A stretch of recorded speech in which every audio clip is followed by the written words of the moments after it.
우리는 아주 작은 일에도 기뻐할 수 있습니다. 5월달이 긴 가뭄으로 밭에 있는 농작물들이 타들어가는 그런 현상을 우리가 봤습니다. 얼마나 우리 마음이 애가 탔습니까? 양서기들이 막 매일같이 돌아가고 아침이면 호수를 대서 물을 주는 장면들을 봤습니다. 하나님께서 그것을 바라볼 때 하나님이 없는 사람들의 모습 같은, 그죠? 비가 없으면 아무리 물을 뿌려도 효과가 별로 없잖아요. 하나님 없는 삶이 타들어가는 농작물과 같이 우리의 삶이 성령이 없는 삶, 하나님이 없는 삶이 그런 삶인 것 같습니다. 근데 여러분, 우리가 항상 기뻐할 수 있도록 성령님을 선물로 주셨어요. 항상 비가 내리는 거예요. 항상 가뭄이 없습니다. 가뭄이. 작물들이 타들어가는 일이 없도록 성령의 단비를 항상 내려주세요. 그래서 신앙생활하는 사람들, 예수님과 동행하는 사람들, 성령으로 살아가고 성령의 사람들은 항상 기뻐할 수가 있어요. 항상 기뻐할 수 있기를 주님의 이름으로 축원드립니다. 이것이 하나님의 뜻입니다. 하나님의 뜻. 데살로니가서 5장 16절 18절 말씀, 너무나 유명한 말씀이죠. 같이 읽어보겠습니다. 시작. 항상 기뻐하라. 쉬지 말고 기도하라. 범사에 감사하라. 이것이 그리스도 예수 안에서 너희를 향하신 하나님의 뜻이니라. 아멘. 예수 안에 있으면, 성령의 사람이 되면, 예수님을 믿으면, 예수님이 내 안에, 내가 예수님 안에 있으면, 내가 예수님 안에, 주님의 말씀이 내 안에 있으면 항상 기뻐하세요. 항상. 주님에 계신데 뭐가 슬픕니까? 주님에 계신데 근심할 일이 뭐가 있겠어요? 주님이 계시니까 항상 기뻐하고, 문제가 있으면 주님께 쉬지 말고 기도하고, 쉬지 말고 기도하라 이 말은 주님과 대화하라 이 말이죠. 내 안에 계신 예수님과 이렇게 대화를 늘 하고, 커뮤니케이션이죠. 대화, 서로 교제하고 주님과 나누는 거죠. 내 것을 주님께 드리고, 주님 것 내게 주세요. 내가 주님께 드립니다. 주님 것 내게 주세요. 우리 예준이가, 우리 누나들도 있지만 누나에게 주는 것하고 누나가 예준이에게 주는 것하고 양이 차이가 나잖아요. 우리가 하나님께 드리는 것은 양이 작잖아요. 아무리 큰 것들에도 하나님께는 보잘것없잖아요. 근데 하나님 우리에게 주는 것은 엄청난 축복이잖아요. 그런 교제가 있는, 커뮤니케이션, 교제, 대화와 교제가 있는 그런 삶, 그것이 우리가 주님을 믿는 신앙생활이죠. 그러니 항상 우리가 기뻐할 수 있고 주님과 늘 교제할 수 있고, 그러니 범사의 모든 일에 감사할 수가 있는 것, 이것이 그리스도 안에 살아가는 성도들의 마땅해야 하는 하나님의 뜻이라고 말을 하고 있죠. 그리스도 밖에 있는 사람들은 예수님이 계시지 않기 때문에 기뻐할 수가 없어요. 예수님이 없는데 기쁨이 생길 수 있겠습니까? 기쁨이 생기지 않죠. 나는 포도나무요 너희는 가지니 나를 떠나서는 너희가 아무것도 할 수 없다고 예수님이 말씀하셨잖아요. 예수님을 떠난 그런 신앙생활은 물을 떠난 물고기와 같이 그냥 죽습니다. 팔딱팔딱거리다가 물이 없으니까 죽는 것과 같이 영이 죽습니다. 영이. 육신적으로는, 육체적으로는 잘 되고 성공하고 돈도 모이고 재물도 모이고 다 잘 되는 것 같지만 영이 죽어요. 영이. 죄를 지어도 그 죄에 대해서 민감하게 반응하지 않아요. 다들 죄 짓는데 나 이것 정도 죄 짓는 거 가지고 뭐라고 하겠냐고, 또 회개하면 되지, 이렇게 생각하게 되죠. 그러니까 그리스도 안에 있으면, 성령이 충만하면 늘 항상 기뻐할 수가 있죠. 빌립보서 4장 4절에서도 감옥에 갇혀 있는 사도 바울이 말을 하는 거예요. 감옥에 갇혀 있는데 어떻게 기뻐할 수 있겠어요? 같이 읽겠습니다. 4절. 주 안에서 항상 기뻐하라. 내가 다시 말하노니 기뻐하라. 기뻐하라는 거예요. 감옥에 갇혀 있는 그런 사도 바울이 옥중에서 편지를 썼어요. 편지를 쓰면서 빌립보 교회 교인들에게 항상 기뻐하라. 주 안에서 항상 기뻐하라. 주 밖에서 말고, 자식이 잘 돼서 기뻐하는 것은 일시적이고 돈 많이 벌어서 잘 되면 일시적이고 주 안에서 주님 때문에 주님과 함께 기뻐하라. 내가 다시 말하노니 다시 기뻐하라고 말을 하고 있잖아요. 그리고 예수 믿는 신앙생활은 기쁨이 가득 찬 그런 신앙생활이에요. 여러분 교회 문제 때문에 근심할 필요가 없어요.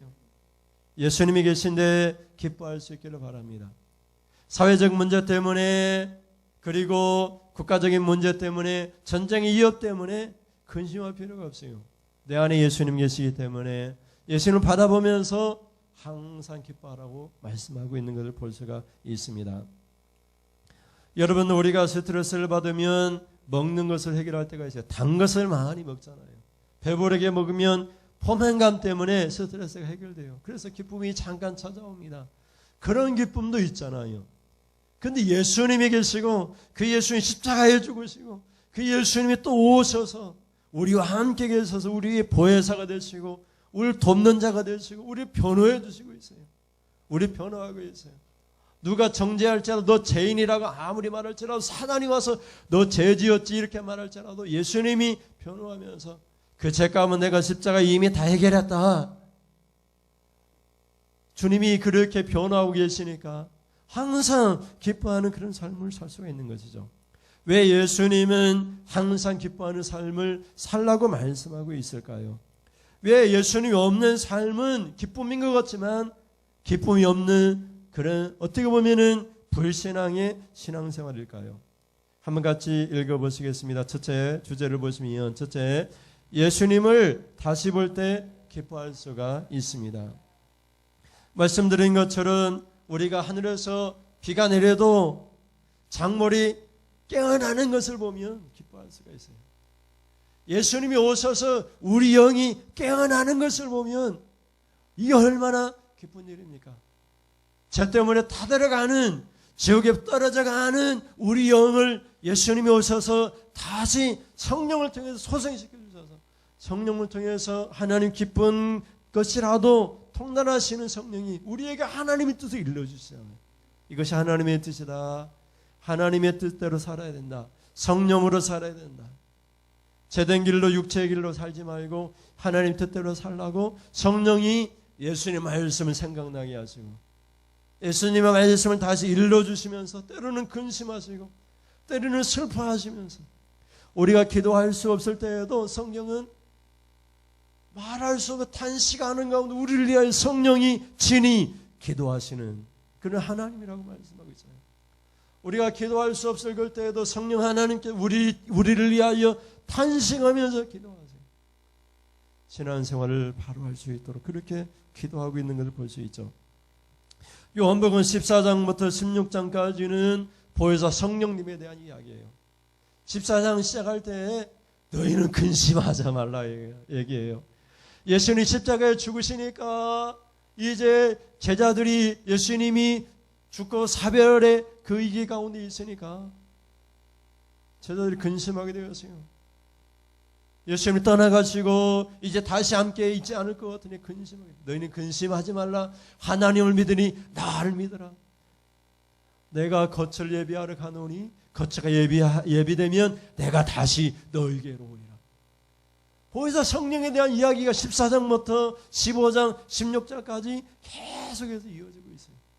그러면서 오늘 16장에서 하시는 말씀이 내가 다시 보혜사 성령님으로 올 텐데 예수의 영이 성령으로 올 텐데 너희는 기뻐하라고 말을 하고 있어요.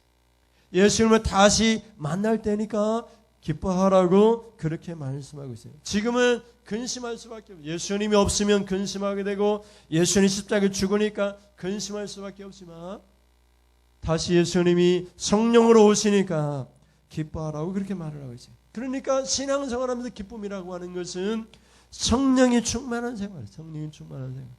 성령으로 살아가는 것이 바로 기쁜 신앙생활. 내 뜻대로 살면은 기쁨이 찾아오지 않아요. 교회 목사님들도 자기 뜻을 목적을 정해요. 목적의식 막 뚜렷해. 목적이 이끄는 삶해가지고 교회가 장차 이런 교회가 되기를 원해서 앞으로 몇 년 안에 몇천 명이 부흥될 그런 목표를 정하고 그렇게 기도하면서 막 그렇게 정해요. 자기 뜻을 기도하면서 관철하려고 해요. 그 뜻이 이루어지지 않으니까 근심하고 낙심하고 하나님에 대해 실망을 해요. 근데 성령은 목회자의 뜻이 아니라 여러분 기도할 때 목사님의 뜻이 이루어지도록 기도하지 마세요. 목사님을 통해서 하나님의 뜻이 이루어지도록 기도해야죠. 하나님의 뜻이 목사님을 도구 삼아서 목사님을 써달라고 그렇게 기도를 해야죠. 이 하나님의 뜻을 기다리는 거예요. 하나님의 뜻을. 그 성령이 하나님의 기쁜 곳에 통달하시는 이 성령님 우리 안에 오셔서 하나님의 뜻을 일러주고 있잖아요. 22절 말씀 보세요. 22절에 지금은 너희가 근심하나 내가 다시 너희를 보리니 너희 마음이 기쁠 것이요 너희 기쁨을 빼앗을 자가 없으리라. 아멘. 여러분 예수님 만난 기쁨, 성령님을 만난 그런 기쁨은 아무도 빼앗아갈 수가 없어요. 아무도 빼앗아갈 수가 없어요. 오늘 자녀가 죽어도 예수님 만난 기쁨을 빼앗아갈 수가 없어요. 아니 뭐 큰 문제가 발생해가지고 내가 질병에 걸려도 내가 예수님 만난 기쁨을 빼앗아갈 수가 없어요. 마귀도 못 뺏어가요. 교회 문제도 내가 예수님 만난 기쁨을 빼앗아갈 수가 없어요. 어디서 기쁨을 찾습니까? 예수님 만난 그 기쁨을 아무도 빼앗아갈 수가 없다라고 그렇게 선포를 해요. 우리가 돈을 벌면은 일시적으로 기뻐합니다. 자식이 잘 되면 그때는 기뻐요. 근데 그것이 행복이 될지 불행이 될지 몰라요. 여러분 복권에 당첨해가지고 100억을 벌었는데 그것이 축복이 될지 저주가 될지 아무도 몰라. 복권에 당첨한 사람들 보니까 다 잘못됐어요. 그러니 여러분 비가 와도 기쁘고 비가 안 와도 기쁘고 예수님 때문에 그냥 다 기쁘게 신앙생활하는 것. 다시 예수님을 만나기 때문에 기쁘고 이 기쁨을 빼앗을 자가 없을 것이라고 그렇게 말을 하고 있어요. 여러분 성령의 열매도 기쁨에 대하여 이야기하고 있어요. 갈라디아서 5장 22절 23절 보면은 같이 볼까요? 22절에 오직 성령의 열매는 사랑과 희락과 화평과 오래 참음과 자비와 양선과 충성과 온유와 절제니 이 같은 것을 금지할 법이 없느니라. 대통령이 법을 만들었어요. 너 앞으로 기뻐하지 말라. 기뻐하면 너 죽을 거야. 죽일 거야. 그래도 기뻐할 수밖에 없어요. 금지할 법이 없어요. 성령을 받은 사람은 다시 예수님을 만난 사람은 성령으로 다시 오신 예수님을 만난 사람은 저절로 열매가 맺어져요. 사랑하게 됩니다. 저절로 사랑하게 돼요. 나를 사랑하는 사람만 사랑하는 것은 지난주에 죄인의 특징이라고 했어요. 그냥 다 사랑하게 돼요. 다 불쌍히 여기면서 사랑하게 되겠어요. 그 다음에 두 번째 나오는 것이 희락이죠. 희락. 희락은 기쁨이에요. 기쁨. 성령님이 오셔서 예수님을 다시 만나니까 성령의 두 번째 열매로 사랑 다음으로 중요하게 나오는 것이 성도들이 가장 중요하게 여기는 희락이에요. 기쁨, 기쁨. 교회 다니면서 예수님의 사랑을 받고 하나님의 사랑을 받고 그 받은 사랑을 가지고 사랑하게 되지만 그 다음으로 중요한 게 기쁨이 기쁨. 그러니까 여러분 신앙생활에도 그냥 기뻐하세요. 누구한테 얼굴 맞아도 기뻐하세요. 그냥 예수님 때문에. 예수님 때문에 내가 모욕을 당하는구나 생각하고 그냥 기뻐하세요. 빌립보 감옥에 갇힌 사도 바울이 고백하는 것처럼 내가 다시 말하노니 기뻐하라. 그냥 기뻐하세요. 그 다음에 화평이 나오고 쭉 다른 열매들이 쭉 나옵니다. 어떤 것도 금지할 그런 법을 없다고 그런 말을 하고 있죠. 여러분 예수님을 만난 성령의 그런 사람으로 항상 기뻐할 수 있는 그런 성도님이 될 수 있기를 주님의 이름으로 축원을 드립니다. 이런 기쁨은 아무도 뺏어갈 수가 없어요. 둘째는 우리가 왜 기뻐할 수 있습니까? 둘째 시작. 이제는 아버지께 구해야 기뻐할 수가 있습니다. 여러분 우리가 문제가 생기면 누구한테 문제를 해결해 달라고 얘기합니까? 해결해 줄 수 있는 가까운 사람을 찾아갑니다. 어려운 사람 찾아갈 수가 없잖아요. 가장 가까운 사람 찾아가서 얘기합니다. 내가 이런 문제가 있으니까 이런 문제 좀 들어주세요. 이런 문제 좀 해결해 주세요. 예수님이 제자들 불러놓고 제자들에게 하나님 나라를 가르치고 기적을 일으켰어요. 그래서 제자들이 어려울 때마다 문제가 있을 때마다 누구한테 부탁하고 구했습니까? 예수님께 부탁했어요. 예수님, 내게 이런 문제가 있는데 이 문제 해결해 주세요. 예수님, 내가 병들었습니다. 내 병 고쳐주세요. 예수님이 다 고쳐주셨어요. 죽은 자도 살려내셨어요. 38년 된 혈류병 그런 걸린 여인도 고쳐주셨어요. 손 많은 사람의 병도 고쳐주셨어요. 기적이 일어났어요. 예수님께 다 구했더니 예수님이 다 해결해 주셨어요. 근데 예수님이 말씀하세요. 이제는 예수님께 구하지 말라고 얘기해요. 이제는 아버지께 구하라고 얘기해요. 우리가 아버지가 어디에 있습니까? 근데 하나님이 아버지라고 말씀하세요.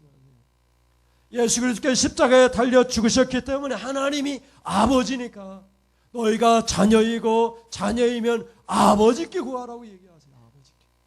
우리의 신분이 완전히 바뀐 거예요. 완전히.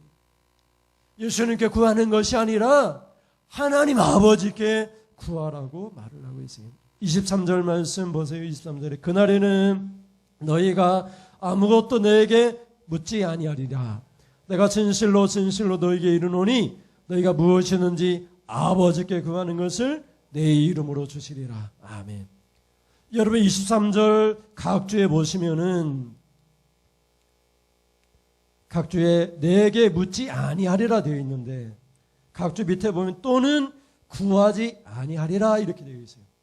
묻는다는 말이 뭐냐면은 예수님께 구했다 이 말이에요. 지금까지는 예수님께 구했어요. 그래서 예수님이 다 들어주셨어요. 근데 예수님 십자가에 죽으시고 성령으로 오셨기 때문에 이제는 예수님께 구하지 말라는 거예요. 이제는 아버지께 구하는 거야. 예수님의 이름으로 하나님이 주시기 때문에 예수님의 이름으로 주신대요. 예수님의 이름을 걸고 아버지께서 구하는 것을 주시겠다는 거예요. 예수님의 이름이 뭐죠? 십자가에 죽으셨어요. 우리의 죄값을 다 지불하셨어요. 예수님이 다 행하셨어요. 우리는 그냥 믿기만 하는 거예요. 그는 이제는 예수님께 구하지 말고 아버지께 구하라. 그래 아버지께서 예수님의 이름으로 십자가의 이름으로 죄값을 지불하신 예수님 때문에 다 주시리라고 그렇게 선포하고 있는 것을 볼 수가 있어요. 그러니 여러분 하나님이 아버지가 되시니 얼마나 기쁩니까? 그 아버지께 구하면 다 주시겠다고 하니 얼마나 기쁩니까? 아니 아무리 달라고 해도 옆 사람이 주지 않아요. 나한테 돈 좀 꿔줘 줍니까? 안 주잖아요. 나한테 자리 한 자리 차지하게 한 자리 내줘 누가 줍니까? 안 주잖아요. 근데 아버지께 구하면은 아버지께서 예수님의 이름으로 주시겠다고 했으니 얼마나 기쁜 일입니까? 다 주신대요. 다 주신대요. 예수님의 이름으로 주신다라고 그렇게 약속을 하고 있어요. 어떤 사람 높은 지에 올라서 국회의원이 되어서 시의원이 되어서 도지사가 되어서 기뻐할 수가 있지만은 그것이 무슨 의미가 있습니까? 진정한 기쁨은 하나님을 아버지라 부르고 그 아버지께 구할 때 예수님의 이름을 주실 때 그것이 얼마나 큰 기쁨이란가를 우리에게 말씀하고 있죠. 완전히 우리의 신분이 달라졌어요. 죄인이 의인이 되었고 원수가 하나님의 자녀가 되어서 하나님을 아버지라 부르게 되었어요. 아버지의 것이 다 우리의 것입니다. 아버지의 것이. 우리는 하나님의 상속자예요. 하나님 나라가 다 우리의 것입니다. 아버지의 것이 다 우리의 것이에요. 그러니 얼마나 기쁩니까? 지금 우리가 잡을 수 없고 지금 우리가 누릴 수 없지만은 우리가 지금 믿습니다. 믿는 그것을 장차 예수님이 나타나실 때에 우리의 것으로 나타날 것이에요. 우리의 것이 될 것입니다. 그런 하나님 아버지가 계시니 그는 하나님 아버지께 구하니 얼마나 기쁜 일입니까? 마지막으로 셋째는 예수님의 이름으로 구해야 기쁨이 충만해진다라고 말씀하고 있어요. 우리가 하나님 아버지께 기도합니다. 그래서 조건이 붙습니다. 우리 기도하면 다 누구든지 마지막에 예수님의 이름으로 기도합니다. 아멘. 우리가 이렇게 기도를 마무리합니다. 무슨 말입니까? 예수님의 이름을 걸고 기도를 마무리한다 이 말이에요. 근데 기도의 내용이 예수님의 이름을 욕되게 했단 말이에요. 예수님의 이름을. 그러면 그 기도가 되겠느냐 이 말이죠. 예수님의 이름을 걸고 기도할 때에는 예수님의 뜻대로 예수님이 원하는 걸 놓고 기도해야죠. 여러분 지금 윤석열 대통령이 저 미국으로 또는 북한으로 대사를 이렇게 파견했다고 한번 생각해 보세요. 그 대사가 북한에 가가지고 김정일과 타협할 때에 대통령이 원하는 국무회의에서 원하는 의결된 것을 가지고 가야 되는데 가가지고 자기 멋대로 북한의 김정은과 협상을 하고 왔다고 한번 생각해 보세요. 가가지고 우리가 생각하기에 가가지고 행복이 어떻게 좀 이렇게 잘해서 마무리되면은 돈을 원조하기로 돈을 주기로 약속하고 오라고 했는데 행복이는 그대로 있는데 몇천조를 주기로 약속하고 왔다고 한번 생각해 보세요. 그러면 대통령의 이름으로 국무회의 이름으로 국가의 이름으로 간 이 사람이 딴짓을 한 거잖아요. 우리가 하나님의 이름으로 또 예수님의 이름으로 기도를 마무리할 때에는 그 기도의 내용이 어떻게 해야 돼요? 예수님의 뜻이 들어야 되죠. 하나님의 뜻이 들어가 있는 그런 기도로 마무리해야지 하나님이 들어주시죠. 24절 말씀 보세요. 24절에 같이 보겠습니다. 지금까지는 너희가 내 이름으로 아무것도 구하지 아니하였으나 구하라 그리하면 받으리니 너희 기쁨이 충만하리라. 예수님의 이름으로 이제는 구하라고 얘기하고 있어요.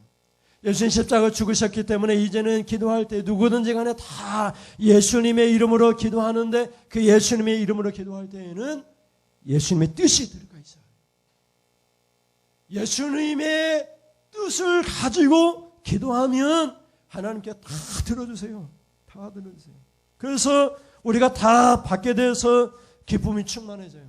기쁨이 조금 있는 것이 아니라 충만해서 흘러넘치는 그런 기쁨을 주시겠다고 약속을 하고 있어요. 그런데 대부분의 우리 성도들은 기도할 때 어떻게 기도하죠? 죄 짓고 그 죄를 묻어두고 끌어안고 죄는 해결하지 못하고 하나님 앞에 기도합니다. 그리고 예수님의 이름으로 기도합니다 하고 마무리를 해요. 여러분 한번 생각해 보세요. 여러분에게 누가 와서 여러분에게 부탁을 하는데 그 부탁할 때 누구 이름으로 가지고 올 거 아니에요. 시장의 이름으로 가지고 왔는데 시장의 뜻과 전혀 상관없는 것을 요구한다면 얼마나 불쾌하겠어요. 예수님의 이름으로 기도할 때는 예수님의 뜻과 의지와 말씀이 그 안에 들어가 있어야 되죠. 그래서 요한 1서 3장 22절과 23절에 우리가 계속해서 표로 삼고 있는 말씀인데 한번 보세요. 22절에 보면 무엇이든지 구하는 바를 그에게서 받나니 이는 우리가 뭐라고 얘기하죠? 그의 계명을 지키고 그 앞에서 기뻐하시는 것을 행함이라. 23절에 그의 계명은 이것이니 곧 그 아들 예수 그리스도의 이름을 믿고 그가 우리에게 주신 계명대로 서로 사랑할 것이니라. 아멘. 그러므로 여러분 우리가 구하면 다 받습니다. 무엇이든지 구하는 바를 다 받습니다. 예수님의 이름으로 하나님이 다 주세요. 그런데 예수님의 이름으로 주실 때 예수님의 이름으로 주시고 예수님의 이름으로 구하라고 말씀했으니까 예수님의 뜻이 들어가야 되죠. 그 뜻은 뭡니까? 그의 계명을 지켜야 돼요. 22절에 다시 보면 그의 계명을 지켜야 돼요. 말씀을 지켜야 돼요.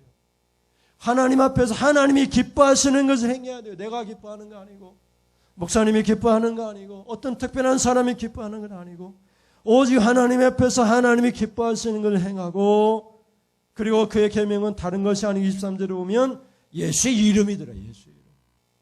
예수의 이름에 먹칠하지 말고 예수의 이름을 걸고 예수님의 이름을 믿고 예수님이 우리에게 주신 계명이 있는데 그건 사랑이에요. 사랑. 서로 사랑하는 거. 일방적인 사랑이 아니라 서로 상반간에 사랑하는 걸 얘기해요.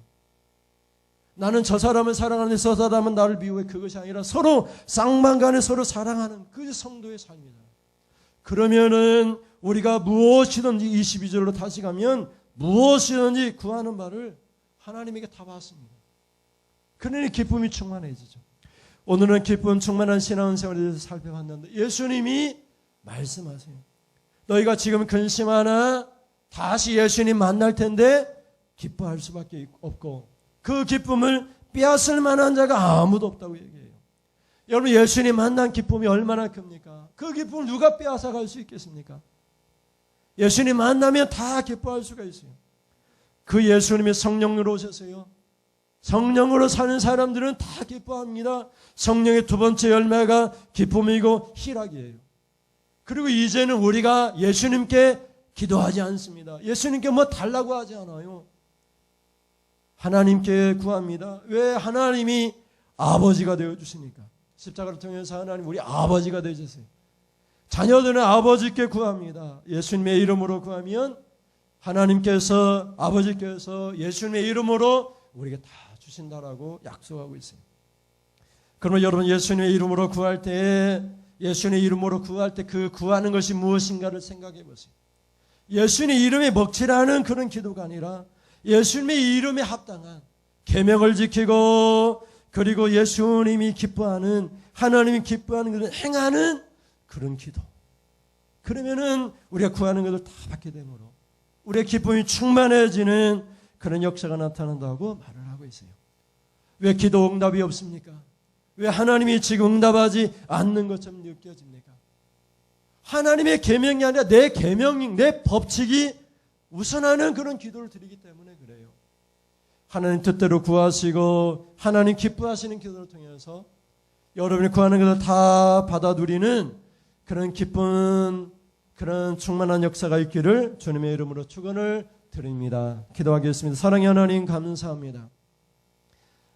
여러분, 하나님께서 우리에게 말씀하시기를, 예수님 우리에게 말씀하시기를, 오늘 우리가 주님을 다시 만날 텐데 너의 기쁨이 충만할 것이라고 말씀하고 계십니다.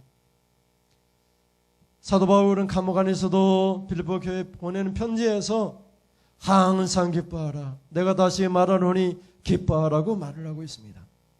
항상 기뻐하라, 쉬지 말고 기도하라, 범사에 감사하라. 이는 그리스도 예수 안에서 예수의 이름을 믿는 사람들이 마땅히 해야 될 하나님의 뜻이라고 말씀하고 계십니다. 오늘 우리가 예수님 때문에 기뻐하고 우리가 하나님의 아버지라 부름으로 무엇이든지 받기 때문에 기뻐하고 예수님의 이름을 걸고 우리가 예수님으로 기도할 때 다 받게 되니 우리의 기쁨이 충만할 것이라고 약속하고 계시니 하나님, 우리가 기뻐하는 신앙생활을 할 수 있도록 붙들어 주시옵소서. 예수님 만나고 기쁘고 아버지께 구함으로 기도 응답받아 기쁘고 아버지의 뜻대로 기도하여 기쁨이 충만해지는 이 기쁨은 빼앗을 자 아무도 없다고 했사오니 항상 기뻐하며 승리하는 그런 신앙생활 될 수 있도록 하나님 붙들어 주시옵소서. 그렇게 기쁘게 살기로 말씀 중에 다짐하고 아멘하고 하나님 앞에 귀한 예물을 드립니다. 이 예물이 주의 종이 축복하오니 하나님 아버지 감사 예물 드립니다. 11조 예물과 주정 예물 드립니다.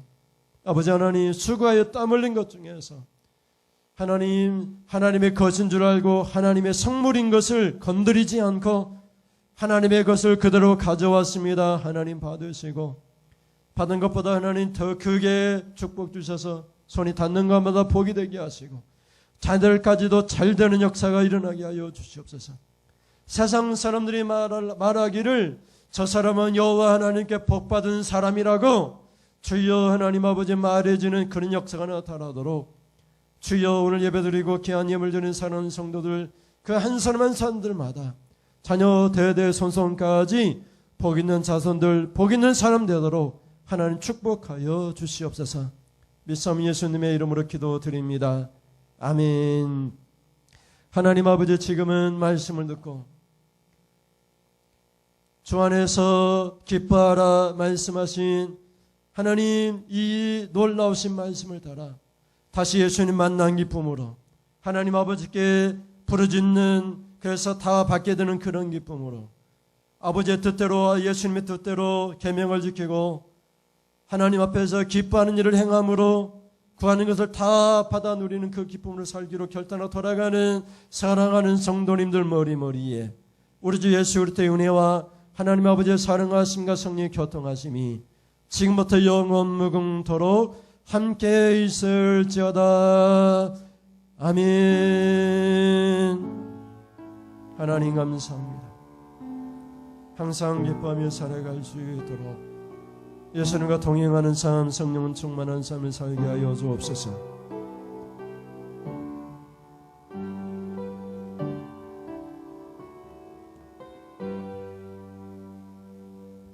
이상으로 예배를 마치겠습니다. 감사합니다.